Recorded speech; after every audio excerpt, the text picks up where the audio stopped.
More than 25 million adults in the United States suffer from a fear of flying, and while those fears may be rational, airplane-related accidents are incredibly rare, and air travel is the safest method of transportation. But sometimes things can go wrong and mistakes can be made.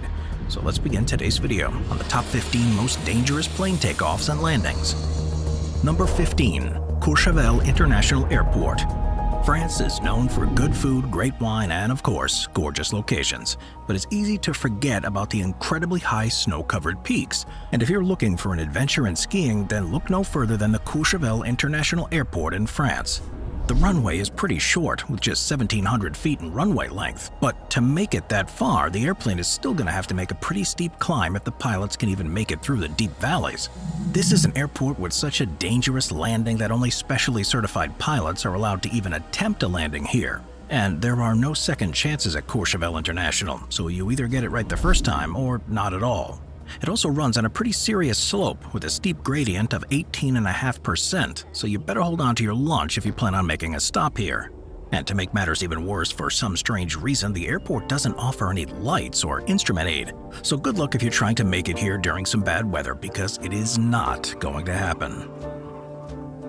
Number 14. Saba Airport. The island of Saba in the Dutch Caribbean is the original inspiration for the old King Kong movie, so having an airport there has to be just as scary as the creature itself. The Saba Airport has one of the shortest runways in the world, coming in at only 1,300 feet long. Only well-trained pilots are allowed to fly in the area, so if you've just started, it may be best to sit this one out. The terrain of Saba is also pretty jagged and perilous, and so the Saba Airport is no exception. To hit the runway perfectly, pilots are going to have to make an incredibly sharp bank left and then immediately go in for the landing. And when you have an airport this perilous, there are bound to be plenty of rules and regulations to be followed. Jet aircraft are unable to land at the Saba Airport because the runway is just too short for that, but smaller short takeoff and landing planes are common sights here. A small little ramp and terminal are on the southwest flank of the runway, and the ramp also has a designated helipad. And while there is the main tower, it's only used to provide an advisory service and doesn't provide any air traffic control. And if you need to refuel here, good luck, because there's absolutely zero aviation fuel available on the island of Saba. Number 13. Madeira Airport. This landing strip of the Madeira Airport is located between some pretty steep cliffs and the ocean.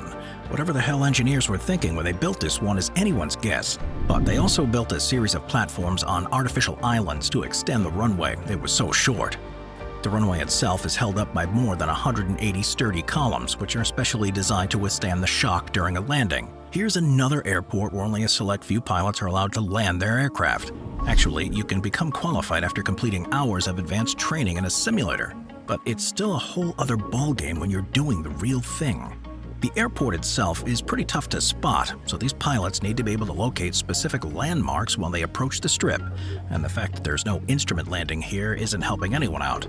Couple that with the area's strong winds and again, the location between the mountains and the ocean, and you've got a recipe for disaster if you're not careful. Number 12. Princess Juliana International Airport.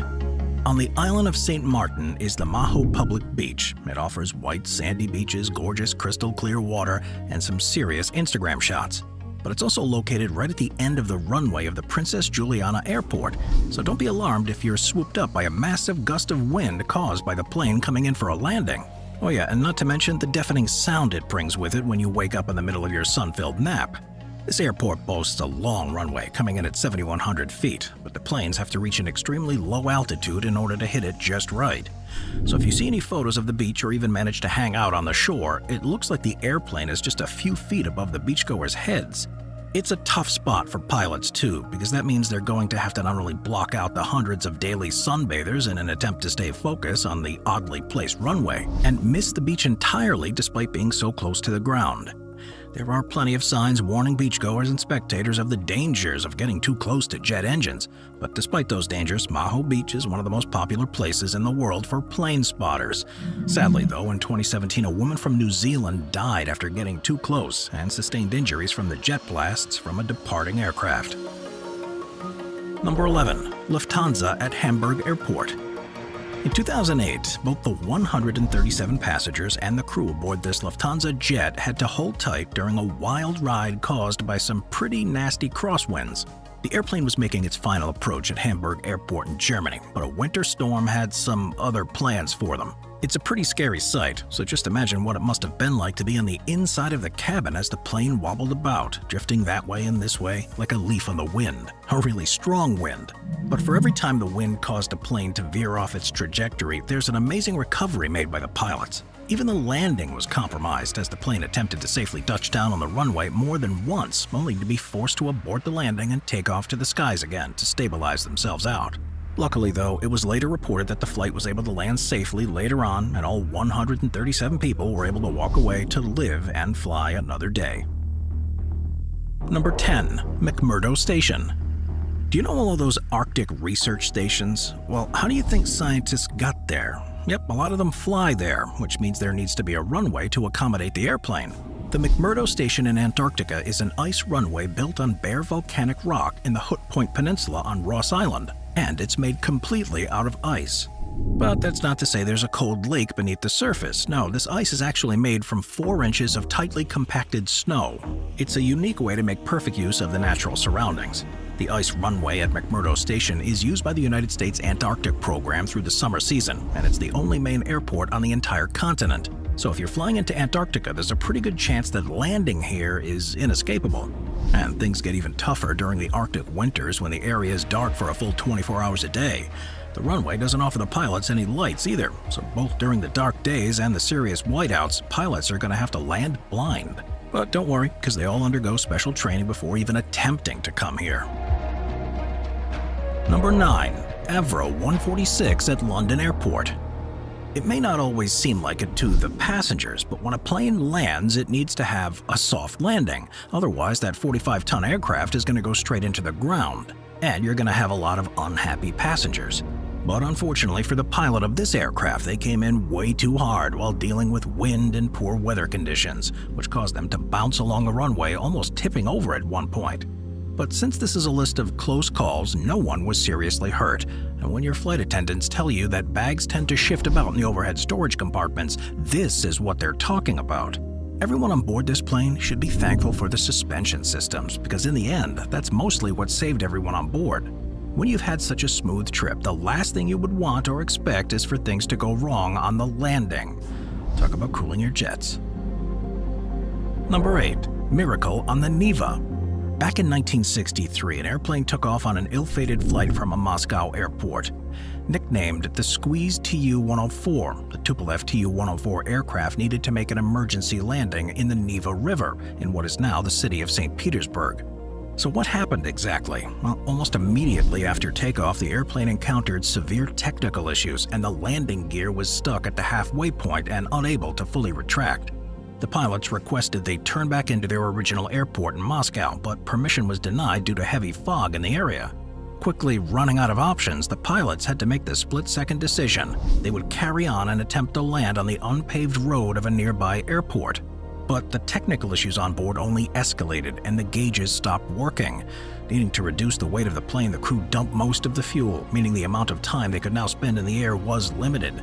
And true fear was starting to set in. When the engines finally died, the pilots made their way to the Neva River with a rough but successful landing. With the help of tugboats, the aircraft made it back to shore and everyone on board walked away unscathed. The incident became known as the Miracle on the Neva. Number 7. Tocantin Airport. If you're ever flying to Honduras by way of the Tocantin Airport, you may want to have a few drinks and a big sleeping pill before the plane starts to land. That's because the Tocantin Airport is sitting right next to the mountains and has an incredibly narrow runway, guaranteed to freak out any passenger. And probably even some pilots too. And it's incredibly complicated to land an airplane here. One false move and things may not turn out so well for the folks on board. On their way to the landing strip, pilots must make an incredibly sharp turn into the valley before landing, and it's said that the whole experience isn't all that different from landing on an aircraft carrier. And that's not something that most pilots will ever have to do. The Tocantin Airport is nice and high up there, making for some serious gusts of wind and poor weather conditions most of the time, only adding to the frustration of the pilots going in for a safe landing. And if for some reason the plane does overshoot the landing, well, then everyone is headed straight into the face of a mountain. Number 6. Landing gear failure. If you hate flying, then there's no better feeling when you hear the landing gear go down in preparation for a smooth landing. But everyone got a little more than they bargained for when this plane's landing gear came out the wrong way.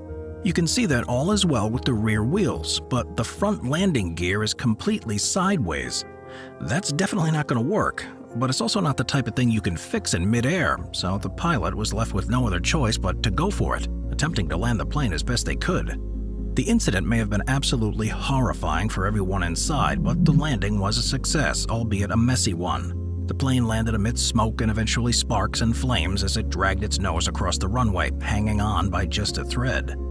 And while the landing itself may be pretty amazing, you also have to consider the fact that the entire front landing gear wasn't ripped to shreds, because if the entire structure had gone, there's a good chance that we'd be looking at a totally different scene, with the nose being dragged across the tarmac.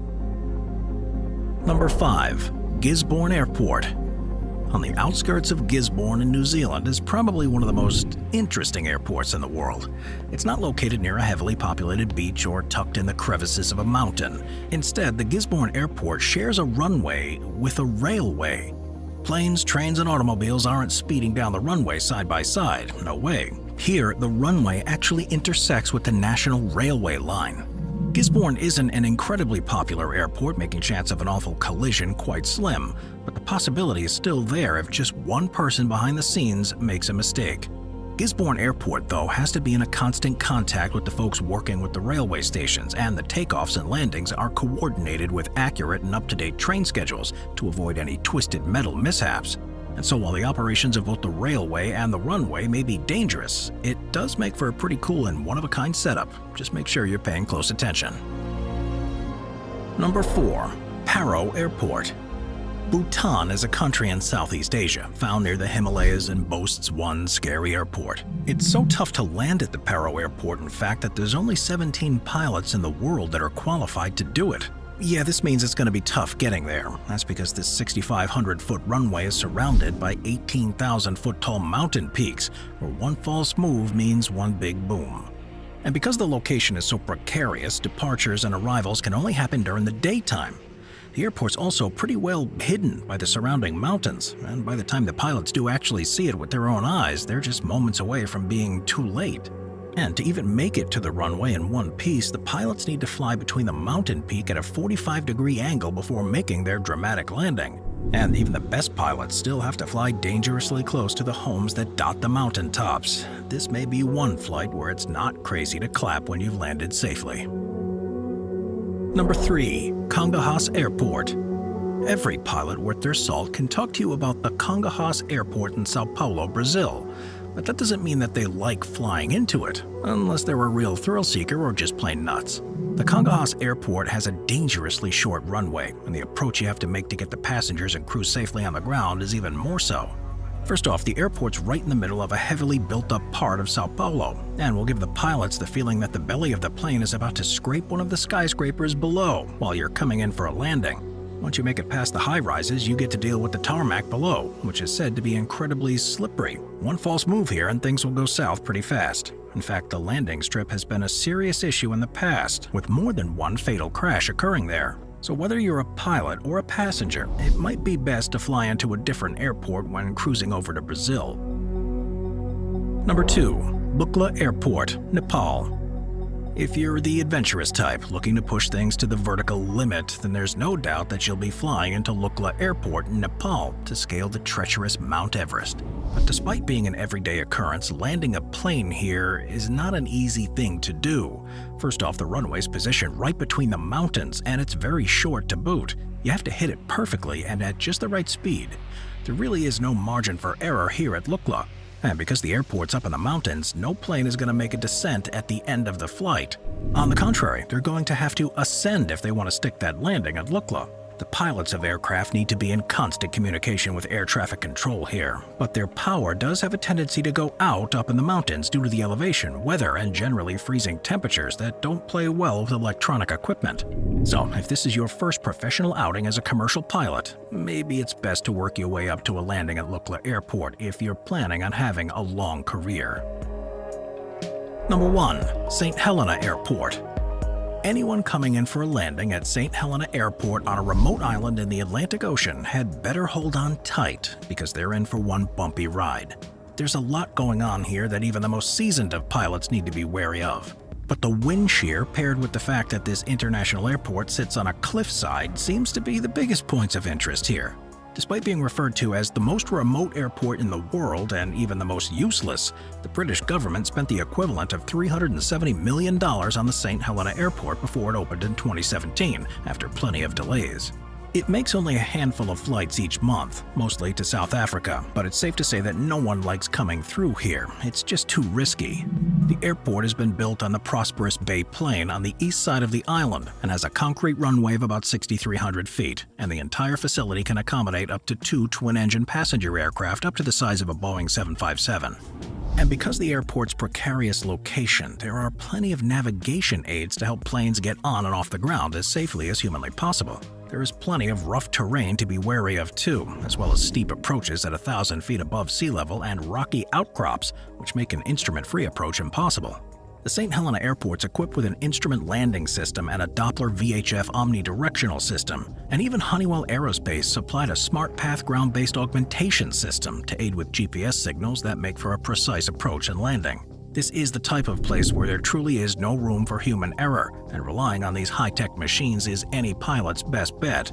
So then, why does such a dangerous airport even exist? Well, despite the remote location, people still live in St. Helena, and prior to the construction of the international airport, the only way on or off the island was by boat. And seeing as how the nearest major landmass is 1,200 miles away, it made for one long journey to the mainland.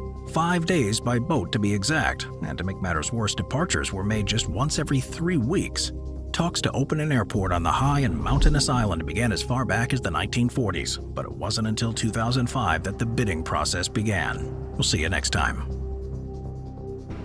Watch our Vehicles playlist for more top 15 videos about amazing vehicles. Sit back, relax, and binge watch all of our best vehicle videos.